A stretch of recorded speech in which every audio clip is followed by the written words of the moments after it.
I always wanted to get into law enforcement for as long as I could remember. Growing up, that's all I ever wanted to do was be a police officer.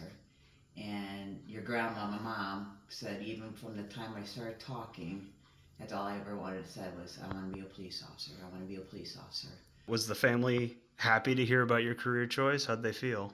Family was very happy with my career choice. My mom said she prayed very hard that I wouldn't have gotten hired in a very big department. I was taking tests everywhere to get hired by pretty much any police department at that point in time. I got hired by a very small police department on the west side. My mom was very, very happy. She said she prayed a lot for that. I've heard this story, I think, 3 or 4 times, but I need to confirm it. Is it true or not that my mom would pick up dinner for you when you would do night shifts and hot coffee and speed on your usual patrol route to hopefully get pulled over by you?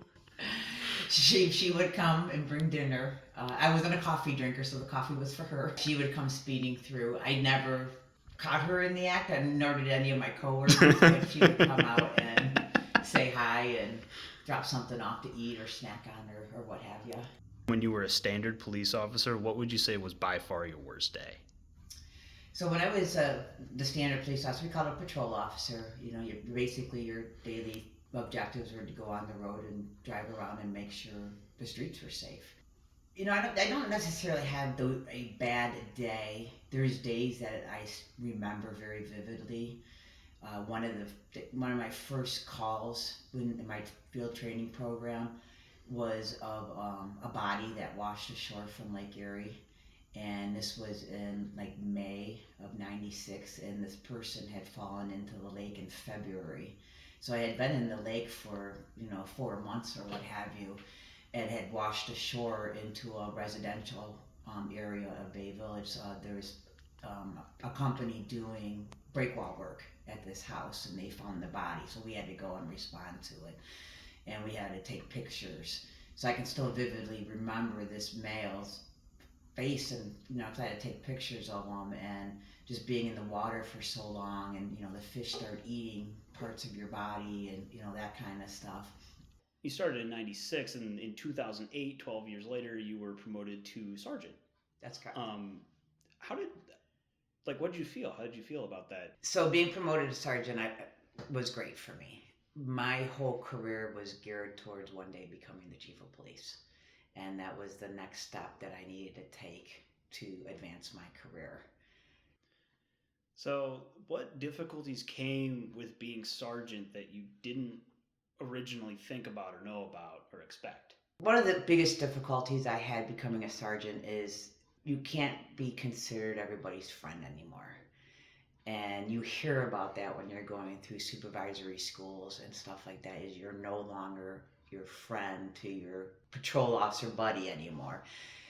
And that took a lot of bit of getting used to, because I had really good relationships with all of my coworkers. So obviously you didn't stay as just a sergeant, you became the sergeant of the detective bureau. So what did it feel like going in? Was it a total dynamic change, or was it stuff that you were pretty much already doing? So when I became the detective sergeant, it was partial dynamic change. I already knew how to be a supervisor. I already knew how to be a sergeant. I had been doing that for 10 years already. I went from being in charge of 7 or 8 guys down to being in charge of 2 detectives who were probably some of the best detectives on the west side of Cleveland. The dynamic change came for me was investigating a case, because I hadn't done that before. As a patrol officer and as a sergeant, you go out and you take the initial report. Back in the detective bureau, now I had to learn how to investigate that. The 2 guys that I was supervising had to teach me how to be a detective. And I engrossed myself in almost anything I could in the police department. I became a field training officer. I became a bike police officer. I got on the dive rescue team.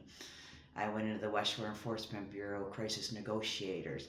I did everything I possibly could to make sure I was well versed in everything. When you were sworn in as the chief of police, obviously this was your goal the whole time, but how did you feel? Being sworn in as the chief of police was ecstatic. I was I'm so excited.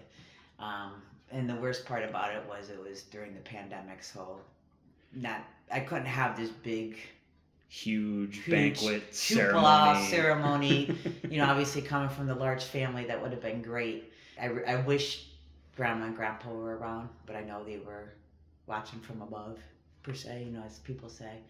But yeah, I hit the pinnacle of my career. I was excited. So what made you retire? Because you made it to chief of police. You made what you've always wanted to do, and then after about a year, you retired. It was just time. I served my purpose. I did what I needed to do, and it was time for me to retire.